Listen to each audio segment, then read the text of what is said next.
भी प्रभावित हो गया। जी। तो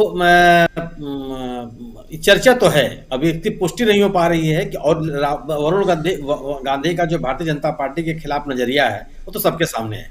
वो लगातार इस सरकार के ऊपर हमलावर हैं, उनकी नीतियों को लेकर के उनके लेख बकायदे प्रकाशित हो रहे हैं, उनके बकायदे बयान आते हैं, भारतीय जनता पार्टी के कार्यक्रमों में शामिल नहीं होते।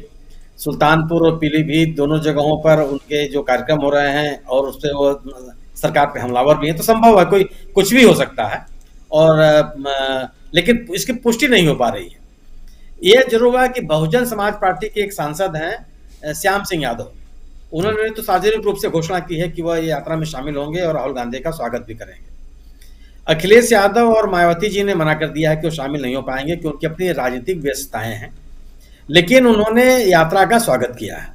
हालांकि वो इस तरह का बयान न देते कि नहीं शामिल हो रहे हैं तो शायद ज्यादा अच्छा रहता है। फिर भी बड़े नेता हैं, उनकी पार्टी चलाना है, किस वजह से उन्होंने इस तरह की बात कही है वो अलग की बात है। जो बात आप कर रहे हैं कि सलमान खुर्शीद को बयान को लेकर के भारतीय जनता पार्टी जिस तरीके से कांग्रेस और राहुल गांधी और सलमान खुर्शीद पे हमलावर हो गई है। मैं एक धार्मिक व्यक्ति हूं, आप भी एक धार्मिक व्यक्ति हैं। हमने आज तक किसी ऐसे धार्मिक व्यक्ति को नहीं देखा है जो जिस धर्म का वो पालन कर रहा हो उस धर्म का अगर का प्रसार हो या उसके अनुयायी और बढ़ते जाएं तो उसके मन में कोई नाराजगी होती हो।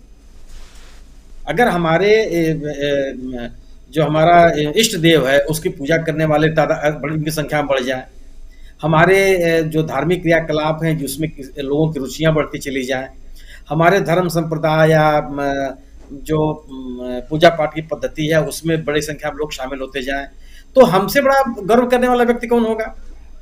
लेकिन अगर हमारा राजीव जी मैं आपका कोट उतार लूंगा तो आपको बुरा लगेगा। भौतिक चीज अगर हमारे हाथ से चली जाएंगी तो हमारे मन में एक नाराजगी होती कि साहब ये हमारी जरूरत की चीज थी वो लेके चले गए।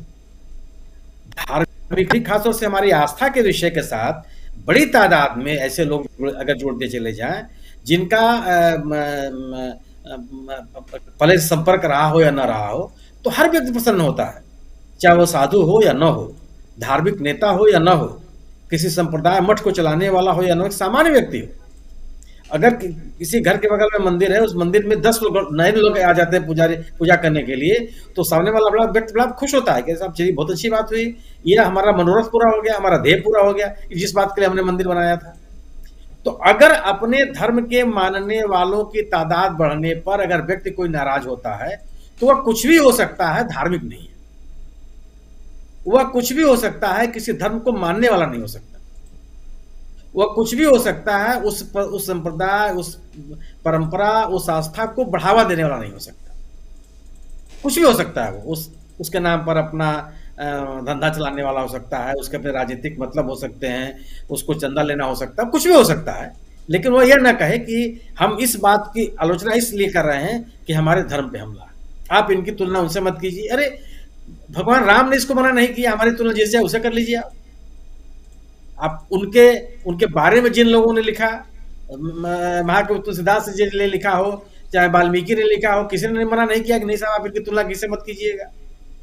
किसी धार्मिक ग्रंथ में अपने इष्ट देव की तुलना किसी से करने की अगर आप नहीं कहेंगे तो ये होता है कि हम अपने इष्ट से प्रेरणा प्राप्त करते हैं, हम उसकी तरह होना चाहते हैं, उसकी तरह से हमारे अंदर करुणा हो, उसके अंदर उसी तरह हमारे पास दया हो, उसी तरह हमारे पास परोपकार की भावना हो, उस तरह हमको सुख दुख में किसी के साथ खड़े होने की क्षमता हो। दयानिधि क्यों कहा गया?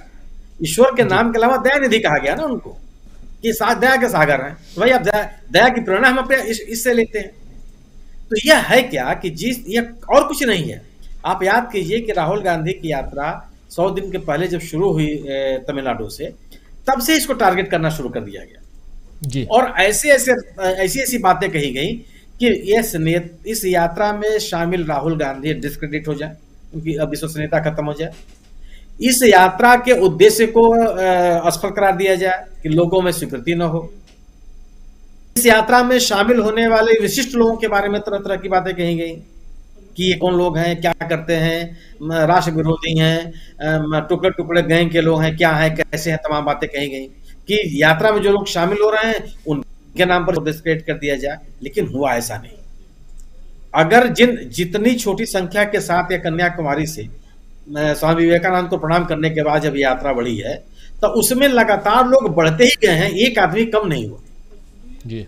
और ऐसी तादाद बढ़ती चली गई, हर वर्ग संप्रदाय के लोग चढ़ते चले गए।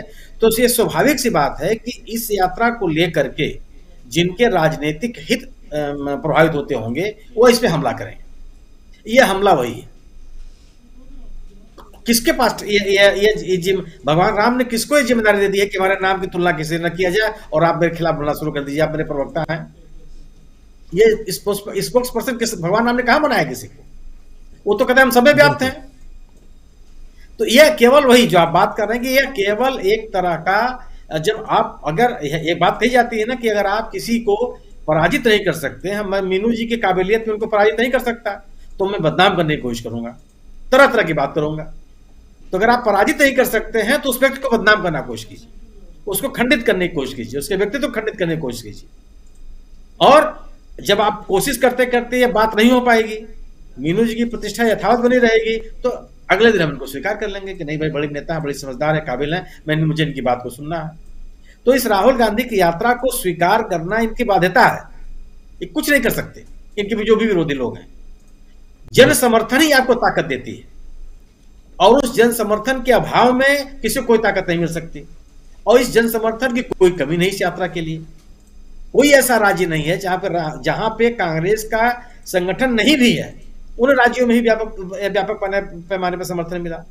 जिस दिल्ली में आप कहते हैं कि जिस दिल्ली में आम आदमी पार्टी ने कांग्रेस का सफाया कर दिया, नाम लेने वाला कोई नहीं है, विधानसभा का चुनाव हो, एमसीडी का चुनाव हो, इतनी बड़ी तादाद में लोग सड़क पर उतर आए। दिल्ली में कोई सामान्य लोग नहीं रहते हैं ना राजीव जी, एक विशिष्ट क्लास रहता है। सामान्य लोग भी हैं, पढ़े लिखे लोग भी हैं और विशिष्ट लोग भी हैं, हर वर्ग का आदमी वहां उतरा। और जो आज आपने फोटो दिखाई वसंत कुंज की, उस इलाके में तो खासी खास लोग रहते हैं। और जो उस फोटो में लोग दिखाई पड़ रहे हैं वो बच्चे पढ़े लिखे लोग, पढ़े दिख रहे हैं, समझदार दिख रहे हैं, जिनका एक्सपोजर है कम से कम। अगर हम उनकी डिग्री डिप्लोमा छोड़ भी दें तो कम से कम जो अपने पेरेंट्स लग रहे हैं कि उनका क्या एक्सपोजर है, उनको भी राहुल गांधी अच्छे लग रहे हैं। और राहुल गांधी को गाली तो दे नहीं रहे हैं, उनका विरोध तो कर नहीं रहे हैं।